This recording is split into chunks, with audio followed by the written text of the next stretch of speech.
നമ്മളിപ്പോൾ ധരിക്കുന്ന വസ്ത്രങ്ങൾ ഇത് ദേശത്തിനും നമ്മളെ സൗകര്യത്തിനനുസരിച്ച് ധരിക്കുക. പക്ഷേ റസൂലുള്ള ഫാൻ്റെ ഇട്ടിട്ടില്ലല്ലോ, അത് ബിദഅത്താണെന്ന് പറഞ്ഞാൽ നമുക്ക് ഫാൻ്റെ കൊടുക്കാനും പറ്റില്ല. അതുപോലെ എല്ലാ കാര്യങ്ങളും ബിദഅത്താണ്. അപ്പോൾ ഇതിൽ നാം മനസ്സിലാക്കിയത്, ഞാൻ മനസ്സിലാക്കിയ പാഠം, ബിദഅത്ത് നല്ല ബിദഅത്തുണ്ട്, ചീത്ത ബിദഅത്തുണ്ട് എന്നാണ് ഞാൻ മനസ്സിലാക്കിയത്. അപ്പോൾ ഈ നല്ല ബിദഅത്തിൽ മൗലിദാഘോഷം ഉൾപ്പെടുത്തിക്കൊണ്ട് ഇവരെ വെറുതെ വിട്ടുകൂടെന്നാണ് ഞാൻ ചോദിക്കുന്നത്. അതായത് മൗലിദാഘോഷം നമുക്ക് നല്ല ബിദഅത്ത്, അതായത് അതിൽ ഹറാമൊന്നും ഇല്ലെങ്കിൽ റസൂലുള്ളാഹി മദ് പറയുന്നു. കഅബ് ഇബ്നു സുഹൈർ പാടി, ഹസ്സാൻ ഇബ്നു സാബിത്ത് പാടി, സഹാബത്തുൽ കിറാമൊക്കെ റസൂലുള്ളാഹി മദ് ചെയ്തു. ഒരു സമയത്ത് ഞാൻ ചരിത്രത്തിൽ കേട്ടതാണ്, മഹാന്മാരായ സഹാബത്ത് ഇസ്മായിൽ നബിയുടെയും ഇബ്രാഹിം നബിയുടെയും മദ് പറഞ്ഞുകൊണ്ടിരിക്കുന്ന സമയത്ത് റസൂലുള്ളാഹി സ്വല്ലല്ലാഹു അലൈഹി വസല്ലം കയറി വന്നു സദസ്സിലേക്ക്. അപ്പം പറഞ്ഞു റസൂലുള്ളാഹി, ഞാൻ ആരാണെന്ന് നിങ്ങൾ അറിയോ? ഞാൻ അഷ്റഫുൽ ഖൽഖാണ്, ഞാൻ എല്ലാ നബിമാരുടെയും നേതാവാണ്. എന്നെ നിങ്ങൾ ശരിക്കും അറിയുമായിരുന്നെങ്കിൽ എൻ്റെ മദ് നിങ്ങൾ ചെയ്യുമായിരുന്നു എന്നൊരു ഹദീസിൽ ഞാൻ കേട്ടിട്ടുണ്ട്. അപ്പോൾ ഇങ്ങനെ വരുമ്പോൾ നമുക്ക് റഹ്മത്തുൽ ആലമീൻ റസൂൽ അല്ലാഹു ഖുർആനിൽ പറഞ്ഞു, മറ്റൊരു ഖുർആൻ പറയുന്നു, ഖുൽ ബിഫദ്ലില്ലാഹി വബിദാലിക ഫൽയഫ്റഹു വ ഖൈറും മിമ്മാ യജ്മഊൻ. അതിനുവേണ്ടി നിങ്ങൾ റഹ്മത്തിന്റെ വിഷയത്തിൽ റസൂൽ റഹ്മത്താണെങ്കിൽ, റഹ്മത്തായവർക്ക് എല്ലാവർക്കും ഉള്ളതല്ല റസൂൽ റഹ്മത്തായിട്ട്, ചിലർക്ക് റഹ്മത്തായിട്ട് ഇപ്പോൾ ഇസ്ലാമിനെ പറ്റി പഠിക്കാത്തവർക്കും ഇസ്ലാമിനെ പറ്റി അറിയാത്തവർക്കും റസൂൽ റഹ്മത്താവില്ലല്ലോ. കാരണം ഓൽക്കത് മനസ്സിലായിട്ടില്ല. റഹ്മത്താണ് റഹ്മത്തുൽ ആലമീനൊക്കെ, മനസ്സിലായവർക്കാണ് സന്തോഷമുള്ളൂ, ഹുബുള്ളവർക്കേ സന്തോഷമുള്ളൂ. ഹുബില്ലാത്തവരോട് പിന്നെ നമ്മൾ ഇത് വെറുതെ മൗലിദ് ആഘോഷിക്കണം നമ്മൾ പറയാൻ പാടില്ല. ഹുബുള്ളവരോട് അത് പറയും വേണ്ട. സ്നേഹം, ബാപ്പ ദുബായിൽ വരുമ്പോൾ ഇത്ര അളവിൽ തുള്ളിച്ചാടണം ഇപ്പോൾ മക്കളോട് പറഞ്ഞു കൊടുക്കണ്ടല്ലോ എന്നതുപോലെയാണ് സ്നേഹമുള്ളവർ അത് ആഘോഷിക്കട്ടെ, സ്നേഹം ഉണ്ടാകാത്തവർ സലാത്ത് ചൊല്ലിയിട്ട് സ്നേഹം വർദ്ധിപ്പിക്കട്ടെ. അതുപോലെ ഈ ഖൈറും മിമ്മാ യജ്മഊൻ എന്ന് ഖുർആൻ പറഞ്ഞു കൊടുത്ത് നിങ്ങൾ ഒരുമിച്ച് കൂടണമെന്നൊരു വാക്ക് പറഞ്ഞിട്ടുണ്ട്. അത് എപ്പോഴാണ് നമ്മൾ ഒരുമിച്ച് കൂടേണ്ടതെന്നും അവിടെ ഒരു ചോദ്യം വരുന്നുണ്ട്. കാരണം റഹ്മത്തിന് വേണ്ടി നമ്മൾ ഒരുമിച്ച് കൂടാൻ അല്ലാഹു പറയുന്നുണ്ട്. അത് റബീഉൽ അവ്വലല്ല, സഫറിലായാലും റബീഉൽ ആഖിറിലായാലും റമദാനുൽ ആഖിറിലായാലും ഒക്കെ നമ്മൾ ഒരുമിച്ച് കൂടണം. അത് ചിലപ്പോൾ ഈദാണ് പെരുന്നാളാണെന്ന് പറയും, നമുക്ക് വേണമെങ്കിൽ എന്ത് ചെയ്യാം, അതിനെ അങ്ങനെ ആക്കാം. അന്നത്തെ ദിവസമാണ് റഹ്മത്ത് എന്ന് പറഞ്ഞിട്ട്. ഓക്കെ, അപ്പൊ അങ്ങനെ വരുമ്പോ മറ്റൊരു നിങ്ങൾ പറഞ്ഞ് തമാഅത്രത്തിൻ നസാറ എന്നൊരു വാക്ക് പറഞ്ഞല്ലോ. ഈ ഈസാ നബിനെ നിങ്ങൾ ആഘോഷിച്ചതുപോലെ എന്നെ ആഘോഷിക്കരുതെന്ന് റസൂൽ പറഞ്ഞു. സത്യം പറഞ്ഞാൽ ഇവിടെയുള്ള സുന്നികൾ ഒരിക്കലും ഈസാ നബിനെ കാണുന്നത് പോലെയാണ് ഇവിടെയുള്ള സുന്നികളൊക്കെ മുഹമ്മദ് നബിനെ കാണുന്നു എന്നാണ് നിങ്ങൾ പറയുന്നത്. അല്ല, ഒരിക്കലും അല്ല. കാരണം ഈസാ നബിനെ ക്രിസ്ത്യാനികൾ കണ്ടത് ദൈവത്തിന്റെ പുത്രനായിട്ടാണ്. നമ്മൾ ശരിക്കും പഠിക്കേണ്ട ഒരു പോയിന്റാ. ദൈവത്തിന്റെ പുത്രനെ പോലെ നിങ്ങൾ മുഹമ്മദ് നബിയെ എന്നെ നിങ്ങൾ കാണരുത് എന്നാണ് റസൂൽ പറഞ്ഞത്. അല്ലാതെ നിങ്ങൾ ഈസാ നബിനെ ആരാധിച്ചതുപോലെ ആരാധിക്കരുത് പറഞ്ഞു. അങ്ങനെ പറയുമ്പോൾ നമ്മൾ മൊത്തത്തിൽ ബിദ്അത്തൊക്കെ ഇത് ബിദ്അത്താണ്, ഇത് ശിർക്കാണ്. ശിർക്കിന്റെ നമ്മൾ വിഷയം ഇവിടെ എടുക്കണ്ട. ശിർക്ക് ഇപ്പം നമ്മൾ പറയണ്ട, കാരണം അത് നമ്മളെ വിഷയം സബ്ജക്ട് അല്ലാത്തതുകൊണ്ട് അത് പറയണ്ട. അത് നമുക്ക് വേറെ അവസരത്തിൽ വേണമെങ്കിൽ ചർച്ചയ്ക്ക് വെക്കാം. പക്ഷേ ഇവിടെ ഈ ശിർക്ക് ഒക്കെ ഹറാം എന്നൊക്കെ നിങ്ങൾ പറയുന്നതിൽ കൂടെ വരുന്നുണ്ട്, മൗലിദിന്റെ ആഘോഷത്തിന്റെ കൂടെ വരുന്നുണ്ട് എന്ന് പറയുമ്പോൾ ഈ നല്ലൊരു ദിവസം എന്ന് പറയാൻ കാരണം റഹ്മത്തുൽ ആലമീൻ എന്ന് പറഞ്ഞു ഒരു ഭാഗത്ത് ഖൈറും മിമ്മാ യജ്മഊൻ എന്ന് പറഞ്ഞു ഖുർആൻ, ഒരു ഭാഗത്ത് സഹാബത്തിനൊക്കെ സൗകര്യം, അസ്ഹാബിന് സാബിത്ത് എന്നവർക്ക് മദ് പറയാൻ വേണ്ടി റസൂലുള്ളാഹി പീഠം നിർമ്മിച്ചു മദീന പള്ളിയിൽ എന്നാ പറയുന്നത്. ഓക്കെ, ആയിക്കോട്ടെ, ക്ലിയറായി. അപ്പൊ ഏതായാലും നല്ല ബിദഅത്ത് എന്ന നിലക്ക് വില വിട്ടുള്ളൂ. നമ്മൾ പിടിച്ചിട്ടില്ല, ഒരിക്കൽ എന്തും ചെയ്യാം, ഇന്ത്യ രാജ്യമല്ലേ, സ്വാതന്ത്ര്യമുണ്ട്, ഒരാൾക്ക് എന്തും ചെയ്യാം, പിടിച്ചിക്കുന്ന കാര്യമില്ല. പക്ഷെ നല്ല ബിദഅത്ത് എന്നിട്ട് നിൽക്കുന്നില്ല. നല്ല ബിദഅത്ത് മതത്തിലില്ല, ഭാഷയിലേ ഉള്ളൂ. ഭാഷാപരമായി നബിയുടെ കാലത്തില്ലാത്ത എല്ലാത്തിനും ബിദഅത്ത് എന്ന് പറയാം. നബിന്റെ കാലത്തില്ലാത്ത എല്ലാ മൈക്ക് നബിയുടെ കാലത്തില്ല, ബിദഅത്ത് ഭാഷാപരമായി പറയാം. നബിയുടെ കാലത്ത് പ്രസംഗപീഠമില്ല, ബിദഅത്ത് എന്ന് പറയാം. നിങ്ങൾ പറഞ്ഞ പോലെ മിനാരമില്ല, ബിദഅത്ത് എന്ന് പറയാം. അത് ഭാഷാപരമായിട്ടാണ്. ശർഈയായി നല്ല ബിദഅത്ത് ചീത്ത ബിദഅത്ത് എന്ന ഒന്നില്ല. കുല്ലു ബിദഅത്തിൻ ളലാല. നിങ്ങൾ കേൾക്കി കുറേ പറഞ്ഞില്ലേ? അത് ഞാൻ പറയുമ്പോൾ ക്ലിയറാവുന്നു.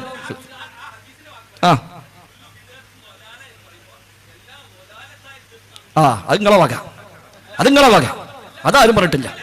എന്താ സഹോദരങ്ങൾ, നിങ്ങൾ ഇരിക്കി 5 മിനിറ്റ് പറഞ്ഞല്ലോ, ഒരു 5 മിനിറ്റ് കേൾക്കി. ആയിക്കോട്ടെ, കുല്ലു ബിദഅത്തും എല്ലാ ളലാലത്തും ബിദഅത്താണെന്നോ? അപ്പൊ നബി എന്താ നമ്മളെ മലയാളം ഏറ്റത്? അപ്പൊ ഞാൻ ഖബർ എവിടെ? അല്ല, അതിന് ഖബർ എവിടെ? അപ്പോ ഇല്ലാന്ന്. അപ്പൊ അസുഖം പാരാണ്. കുല്ല് പറഞ്ഞ പാറുണ്ടാവോ? നീ നിർത്തി. ആയിക്കോട്ടെ, നീ മതി, മനസ്സിലായി. അപ്പൊ കുല്ലു ബിദഅത്തിൻ എന്ന് പറഞ്ഞാൽ എല്ലാ ബിദഅത്തും എന്നാണോ? അതല്ല, എല്ലാ ബിദഅത്തും നല്ലതല്ല, പിന്നെ ളലാലത്ത് അല്ല എന്നോ അർത്ഥം നമ്മൾ. കുല്ലു ബിദഅത്തിൻ ളലാല എന്ന് ഹദീസിൽ വന്നു. നിങ്ങൾ പറഞ്ഞ ഹസനത്തായ ബിദഅത്ത് ഉണ്ട്. അപ്പൊ കുല്ലു ബിദഅത്തിൻ ളലാല എന്നാൽ എല്ലാ ബിദഅത്തും ളലാലത്ത് അല്ല എന്ന് അർത്ഥം വെക്കണ്ടേ? എല്ലാ ബിദഅത്തും ളലാലത്ത് അല്ല അർത്ഥം വെക്കണ്ടേ? അങ്ങനെ കിട്ടും അർത്ഥം. കുല്ലു ബിദഅത്തിൻ, എല്ലാ ബിദഅത്തും ളലാലത്താകുന്നു. വ്യക്തമായി പറഞ്ഞു. നബി ഞങ്ങൾ 1000 പ്രാവശ്യമെങ്കിലും പറഞ്ഞ ഹദീസാണ്. നമുക്ക് സ്വീകരിക്കാം, സ്വീകരിക്കാതിരിക്കാം, അത് നമ്മുടെ ഇഷ്ടം. 1000 തവണയെങ്കിലും റസൂലുള്ളാഹി സ്വല്ലല്ലാഹു അലൈഹി വസല്ലം തങ്ങൾ പറഞ്ഞ ഹദീസാണ്. കുല്ലു ബിദ്അത്തിൻ ളലാല. നബി തങ്ങൾ എപ്പോ പ്രസംഗിച്ചാലും എപ്പോ ഉപദേശം നൽകിയാൽ കാന ഇദാ ഖതബ യഖൂൽ, നബി തങ്ങൾ ഖുതുബ നിർവഹിച്ചാൽ, പ്രസംഗിച്ചാൽ നബി തങ്ങൾ പറയുമായിരുന്നു എന്നാണ് സ്വഹാബിമാർ അതേക്കുറിച്ച് പറഞ്ഞത്. 1000 പ്രാവശ്യം നബി തങ്ങൾ പറയാ കുല്ലു ബിദ്അത്തിൻ ളലാല. നമ്മൾ പറയാ നല്ല ബിദ്അത്തുണ്ട്, അവിടെ എല്ലാ ബിദ്അത്തും ളലാലത്ത് പറയാൻ പറ്റൂല. അപ്പൊ നബിക്ക് തെറ്റിയതാണോ ഈ പറഞ്ഞ അർത്ഥം? നഊദുബില്ല, അതില്ല. 2, നിങ്ങൾ നേരത്തെ പറഞ്ഞ ആയത്ത് ഒരുമിച്ച് കൂടണം എന്ന ആയത്തിലില്ല. ഹുവ ഖൈറും മിമ്മാ യജ്മഊന, ഒരുമിച്ച് കൂടണം എന്നല്ല അർത്ഥം. അങ്ങനെ സ്വന്തമായ അർത്ഥം ഒരുപക്ഷെ അങ്ങനെ വിചാരിച്ചതായിരിക്കാം. നബി തങ്ങൾ റഹ്മത്താണ്, റഹ്മത്ത് കൊണ്ട് സന്തോഷിക്കണം അല്ലാഹ് പറഞ്ഞു. ഈ ആയത്ത് അല്ലാഹ് ഇറക്കിയതായിരിക്കാം നബിക്കാണല്ലോ. നബീനെ ആയത്ത് ആദ്യം കേട്ടത് ആരാ? സ്വഹാബത്താണല്ലോ. അല്ലാതെ അന്നൊന്നില്ലാതെ എപ്പം അങ്ങോട്ട് ആയത്ത് നബി റഹ്മത്താണെന്നും റഹ്മത്തിന് സന്തോഷിക്കാണെന്നും ആയത്തുണ്ടായിട്ട് ആ ആയത്ത് ഇറങ്ങിയ ശേഷം നബിതങ്ങൾ കൊല്ലങ്ങൾ ജീവിച്ചിട്ട് നബിതങ്ങൾ അത് ആ ആയത്ത് പ്രകാരം എന്താണ് സന്തോഷിച്ച് കാണിച്ചത്? അത് നമ്മൾ നേരത്തെ പറയാം. 23 റബീഉൽ അവ്വൽ നബിതങ്ങൾ ജീവിച്ചു. ഈ ആയത്ത് കിട്ടിയ ശേഷം ഒരിക്കലെങ്കിലും നബിതങ്ങൾ ഈ ആയത്ത് പ്രകാരം അങ്ങനെ ചെയ്ത് കാണിച്ചോ? ഒരു ജന്മദിനാഘോഷം ഇല്ലല്ലോ. നബിയിലെ സ്വഹാബിമാരല്ലേ ഈ ആയത്ത് കേട്ടത്? ഏത് സ്വഹാബിയാണ് ഈ ആയത്ത് ഒഴിവാക്കിക്കൊണ്ട് നബിദിനം ആഘോഷിച്ചത്? സ്വഹാബത്ത് താബിഈങ്ങളല്ലേ ഈ ആയത്ത് കേട്ടത്? ഏത് താബിഈയാണ് ഈ ആയത്ത് ഒഴിവാക്കിക്കൊണ്ട് നബിദിനം ആഘോഷിച്ചത്? അപ്പൊ സ്വഹാബികളും താബിഈകളും ഈ ആയത്തുകൊണ്ട് അമൽ ചെയ്തിട്ടില്ല എന്ന് പറയേണ്ടി വരുമോ? അത് ഉണ്ടാവുകയില്ല. നിങ്ങൾക്ക് ഒരുമിച്ച് കൂടണം എന്നല്ല അർത്ഥം. നിങ്ങൾ ദുന്യാവിന്റെ സമ്പത്തുക്കൾ, സുഖസൗകര്യങ്ങൾ എന്തൊക്കെ നിങ്ങൾ ശേഖരിച്ചു കൂട്ടിയാലും അതിനേക്കാളെല്ലാം നിങ്ങൾക്ക് ഖൈറായത് ഈ ഫർഹാണ് എന്നാണ്. അല്ലാതെ ആലോചിച്ചു കൂടുന്നതല്ല. അതെന്താ? ആ ഫർഹ് ഉണ്ടാവും. അവിടെ റഹ്മത്ത്, ഒരുപാട് റഹ്മത്തുണ്ട്. മല റഹ്മത്താണ്, നബി റഹ്മത്താണ്, ഖുർആൻ റഹ്മത്താണ്, ഹിദായത്ത് റഹ്മത്താണ്, ഇസ്ലാം റഹ്മത്താണ്. ഇതൊക്കെ ഈ ആയത്തിന് തഫ്സീറിൽ പണ്ഡിതന്മാർ പറഞ്ഞതാണ്. അതുകൊണ്ട് ഇപ്പൊ മഴന്റെ ആഘോഷം എല്ലാ കൊല്ലം നടത്തിയാലോ പറ്റുമോ? ഹിദായത്ത് കിട്ടി, അതിന് ആഘോഷം എല്ലാ കൊല്ലം പറ്റുമോ? ഒരാൾ മുസ്ലിമായി എല്ലാ കൊല്ലം ആ ദിവസം വരുമ്പോൾ ആഘോഷം ഹുവ ഖൈറും മിമ്മാ യജ്മഊന ഖുർആനിലുണ്ടല്ലോ. അവിടെ ഞാൻ മുസ്ലിം ആ ദിവസം എല്ലാ കൊല്ലം ആഘോഷിക്കണം എന്ന് പറഞ്ഞാൽ അത് ശരിയല്ല. നമ്മൾ എങ്ങനെ പറയും? വിശുദ്ധ ഖുർആൻ റഹ്മത്താണ്. അവിടെ ഖുർആൻ വെച്ചിട്ട് ഖുർആന്റെ ഒരു ആഘോഷം ഉണ്ടാവുമോ?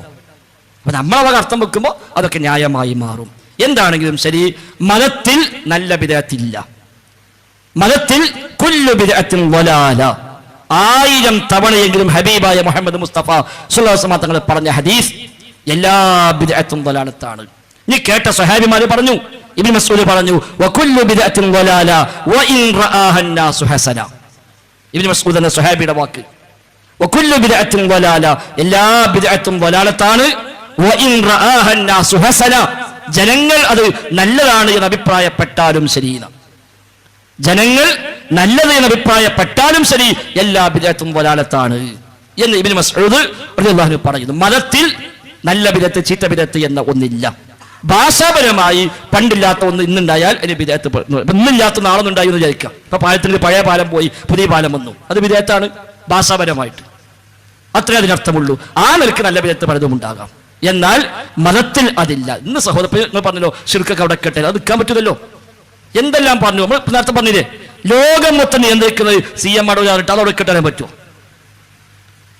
തൃപ്പനച്ചി പോയിക്കാണ്ട് ആ ഖബറിനോട് അങ്ങോട്ട് നടന്നാൽ ഹജ്ജും ഉംറയും ചെയ്ത കൂയിട്ടും തവാഫ് ചെയ്ത കൂയിട്ടും സഅയ് ചെയ്ത കൂയിട്ടും എന്ന് എഴുതി വെച്ചിട്ട് അത് പാടെ നിൽക്കട്ടെ എന്ന് പറയാൻ പറ്റുമോ?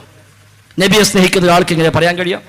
കീശയിൽ തൃപ്പനച്ചിയിൽ കൊടിമരത്തുമ്പോൾ ചുറ്റിയാൽ തവാഫ് ചെയ്ത കൂലി, ആ 2 മരത്തിന് അങ്ങോട്ട് നടന്നാൽ സഅയ് ചെയ്ത കൂലി, ഹജ്ജ് ചെയ്ത കൂലി. അപ്പൊ മറ്റേ ഉസ്താദ് 10 ഹജ്ജ് ചെയ്ത കൂലിയാണ്. കാസിമി വന്ന് 10 ഹജ്ജ് ചെയ്ത കൂലിട്ടുന്നതാണ്. ഇങ്ങനെ എന്തെല്ലാം പട്ടിക്കാട് സമ്മേളനത്തിൽ പോയാൽ ഒരു കൊല്ലത്തെ ദോഷം മുഴുവൻ പൊറുക്കും. ഇതൊക്കെ അവിടെ കേട്ടാൻ പറ്റാം. അപ്പൊ അതൊന്നും നിർത്താൻ പറ്റൂല. ഇതൊക്കെ വലിയ ഗൗരവമാണ്. അവിടെ നബിയെ സ്നേഹിക്കുന്ന വിശ്വാസി അനിവാര്യമായും ചെയ്യേണ്ടത് അല്ലാഹും റസൂലും എന്താണോ മതമായി പഠിപ്പിച്ചത് അത് മാത്രം മതമായി സ്വീകരിക്കുക. ഇമാം മാലിക് റഹ്മത്തുള്ളാഹി പറഞ്ഞ വാക്കുണ്ട്, ഫമാലം യകുൻ യൗമഇദിൻ ദീന ഫലാ യകുനുൽ യൗമ ദീന. അന്ന് ദീനല്ലാത്തത് ഇന്നും ദീനാവുക ഇല്ല. നബിതങ്ങൾ ഇവിടെ നമ്മളെ ഏൽപ്പിച്ച് ഈ ലോകത്ത് നിന്ന് പോകുമ്പോൾ എന്താണോ ദീന് അത് മാത്രമാണ് ഖിയാമത്ത് വരെയും ദീന്. അന്ന് ദീനല്ലാത്ത ഒന്ന് ഫലാ യകൂനുൽ യൗമ ദീന, ഇന്ന് ദീനാവുക ഇല്ല. 1-2 സംഭവം കൂടി പറയാം. ഇമാം മാലിക് റഹിമഹുല്ലാഹ് പ്രഗൽഭനായ പണ്ഡിതൻ, മദീനയിലെ ഇമാം, അദ്ദേഹത്തിന്റെ പള്ളിയിൽ, മദീന പള്ളിയിൽ അദ്ദേഹം ദർസ് നടത്താറുണ്ട്. അവിടെ ഒരാൾ വന്ന് ഇമാം മാലിക്കിനോട് ചോദിക്കുന്നു, ഞാൻ മക്കയിലേക്ക് പോവുകയാണ്, എവിടെ നിന്നാണ് ഞാൻ ഇഹ്റാമിൽ പ്രവേശിക്കേണ്ടത്? ഇമാം മാലിക് റഹ്മത്തുള്ളാഹി പറഞ്ഞു മിനൽ മീഖാത്ത് അല്ലദി വഖത്തഹു റസൂലുള്ളാഹി സ്വല്ലല്ലാഹു അലൈഹി വസല്ലം. നബി തങ്ങൾ നിശ്ചയിച്ച മീഖാത്തുണ്ട്, ആ മീഖാത്തിൽ നിന്ന് ഇഹ്റാം ചെയ്തോ. ഈ മനുഷ്യൻ ചോദിച്ചു, ഞാൻ മദീന പള്ളിയിൽ നിന്ന് തന്നെ ഇഹ്റാം ചെയ്ത് പോകുന്നു, അതാണ് എൻ്റെ ഉദ്ദേശം. മദീന പള്ളിയിൽ നിന്ന് കുറച്ചുകൂടെ പോയിട്ടാണ് മദീനക്കാരെ മീഖാത്ത് ദുൽഹുലൈഫ അബിയാറു അലി. അങ്ങോട്ട് എത്തും മുമ്പ് തന്നെ മദീന പള്ളിയിൽ തന്നെ ഞാൻ ഇഹ്റാം ചെയ്യാൻ ഉദ്ദേശിക്കുന്നു. ഇമാം മാലിക് പറഞ്ഞു, അഖാഫു അലൈക്കൽ ഫിത്ന, ഞാൻ നിനക്ക് ഫിത്ന ഭയപ്പെടുന്നു, ഞാൻ നിനക്ക് ഫിത്ന ഭയപ്പെടുന്നു. ഈ മനുഷ്യൻ ചോദിച്ചു, അയ്യു ഫിത്ന ഫീ സിയാറത്തിൽ ഖൈർ, ഒരു നല്ല കാര്യം കുറച്ച് അധികം ചെയ്താൽ എന്താ ഫിത്ന ഉള്ളത്? അവിടുന്ന് ഇഹ്റാം ചെയ്യാൻ പറഞ്ഞത്, ഇവിടുന്ന് ഇഹ്റാം ചെയ്തു പോകുന്നു. ഒരു നല്ല കാര്യം കുറച്ച് അധികം ചെയ്തു. വ ഇന്നമാ ഹിയ അംയാലുൻ അസീദുഹാ, ഏതാനും മൈലുകൾ അധികമായി ഞാൻ ഇഹ്റാമിൽ പോയാൽ എന്താ ഫിത്ന ഉള്ളത്? ഇമാം മാലിക് ചോദിച്ചു, അള്ളാഹുവിന്റെ റസൂൽ ഒരു സ്ഥലം നിശ്ചയിച്ചു തരാം, ഇത് നീ പറയാ അതേക്കാളും ഖൈർ ഇപ്പുറത്തും ചെയ്തു പോവുകയാണ്, ഇതിലും വലിയ ഫിത്ന വേറെന്താ? ഇമാം മാലിക് റഹ്മത്തുള്ളാഹി ആയത്തോതി കൊടുത്തു, ഫൽയഹ്ദരില്ലദീന യുഖാലിഫൂന അൻ അംരി അൻ തുസീബഹും ഫിത്ന, നബി തങ്ങളുടെ കൽപ്പനയ്ക്ക് എതിർ പ്രവർത്തിക്കുന്നവർ പേടിച്ചൊള്ളട്ടെ, അവരെ ഫിത്ന ബാധിക്കുമെന്ന്. ഔ യുസീബഹും അദാബുൻ അലീം, അല്ലെങ്കിൽ വേദനയേറിയ ശിക്ഷ അവരെ ബാധിക്കുമെന്ന് പേടിക്കട്ടെ എന്ന ആയത്ത് ഇമാം മാലിക് റഹിമഹുല്ലാഹ് ഓതി കൊടുക്കുകയാണ്. സമാനമായ ധാരാളം സംഭവങ്ങൾ കാണാം. ഇബ്നു ഉമർ റളിയല്ലാഹു അൻഹുമ അദ്ദേഹം നിസ്കാരം കഴിഞ്ഞ് അവിടെ ഇരിക്കുമ്പോൾ തൊട്ടപ്പുറത്ത് നിസ്കരിച്ച ഒരാളിങ്ങണ്ട് സലാം വിട്ടേഷൻ നേരം കണ്ടു വന്നു അദ്ദേഹത്തിനടുത്തേക്ക് വലതു ഭാഗത്തൂടെ വന്നപ്പോ ഇവനോട് ചോദിച്ചു, എന്താ ഇതിലൊന്ന് ചോദിച്ചു. ഒന്നല്ല, നിങ്ങളെ കണ്ടപ്പോ പോന്നാ എന്നാ കുഴപ്പമില്ല, ഈ ഭാഗത്തൂടെ വന്നാൽ പ്രത്യേക പുണ്യന്റെ ഉദ്ദേശത്തിലാണെങ്കിൽ അത് പാടില്ല എന്ന് പറഞ്ഞു കൊടുക്കുകയാണ് ഇബ്നു ഉമർ ആ ചോദ്യം ഇവിടെ ചോദിച്ചത്. ഒരുപാട് സംഭവങ്ങൾ സ്വഹാബത്തിൽ നമുക്ക് കാണാൻ കഴിയും. അവിടെ വാശിയും അതേപോലെ ജയിക്കാനുള്ള മനസ്സൊന്നല്ല നമുക്ക് വേണ്ടത്. എൻ്റെ റസൂൽ എന്താണോ പഠിപ്പിച്ചത്, എൻ്റെ ഹബീബ് എന്താണോ പഠിപ്പിച്ചത്, എനിക്കത് മതി. ഞാൻ ഷഹാദത്ത് പ്രഖ്യാപിച്ചു, അശ്ഹദു ലാ ഇലാഹ ഇല്ലല്ലാഹ് വ അശ്ഹദു അന്ന മുഹമ്മദൻ റസൂലുള്ളാഹ് എന്ന് പ്രഖ്യാപിച്ചവരാണ്. ആ ഷഹാദത്തോട് ഞാൻ നീതി പാലിക്കുന്നു. അല്ലാഹ് മാത്രമേ എനിക്ക് ഇലാഹുള്ളൂ, എനിക്ക് എൻ്റെ ഇലാഹ്, എൻ്റെ പ്രാർത്ഥന, എൻ്റെ സഹായാർത്ഥന എൻ്റെ റബ്ബിനോട് മാത്രം. എൻ്റെ പടച്ചത് എൻ്റെ റബ്ബ് മാത്രം, ലോകം നിയന്ത്രിക്കുന്നത് എൻ്റെ റബ്ബ് മാത്രം, അല്ലാതെ ഒരു മടവൂരും ഒരാളും തന്നെ ഇവിടെ ലോകം നിയന്ത്രിക്കുന്നില്ല, ഒന്നും നിയന്ത്രിക്കാൻ കഴിയുകയുമില്ല എന്നതാണ് നമ്മുടെ അസ്വദി. അഷ്ഹദു അന്ന മുഹമ്മദ് റസൂലുള്ളാഹ്, മുഹമ്മദ് നബി സ്വല്ലല്ലാഹു അലൈഹി വസല്ലം അല്ലാഹുവിന്റെ റസൂലാണ് എന്ന് ഞാൻ സാക്ഷ്യം വഹിക്കുന്നു. ആ സാക്ഷ്യം പുറത്തൊരു വാക്കുണ്ടായാൽ പോരാ. ആ റസൂൽ എന്ത് പഠിപ്പിച്ചോ അത് ഞാൻ ചെയ്യും. ആ റസൂൽ എന്ത് പഠിപ്പിച്ചില്ലേ എനിക്കത് വേണ്ട.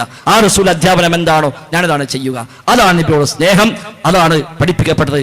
ഇൻകാന ഹുബ്ബുക സ്വാദിഖൻ ലഅതഅതഹു ഇന്നൽ മുഹിബ്ബ ലിമൻ യുഹിബ്ബു മുതിഉ. നിന്റെ സ്നേഹം സത്യസന്ധമായിരുന്നുവെങ്കിൽ നീ തീർച്ചയായും ആ റസൂലിനെ അനുസരിക്കുമായിരുന്നു. കാരണം ഇന്നൽ മുഹിബ്ബ ലിമൻ യുഹിബ്ബു മുതിഉ, സ്നേഹിക്കുന്നവൻ താൻ ആരെയാണോ സ്നേഹിക്കുക അവരെ അനുസരിക്കുമല്ലോ. അപ്പൊ നബിയെ സ്നേഹിക്കുന്നു എന്ന് വാദിച്ചാൽ പോരാ, ആ സ്നേഹം ജീവിതത്തിൽ കാണണം.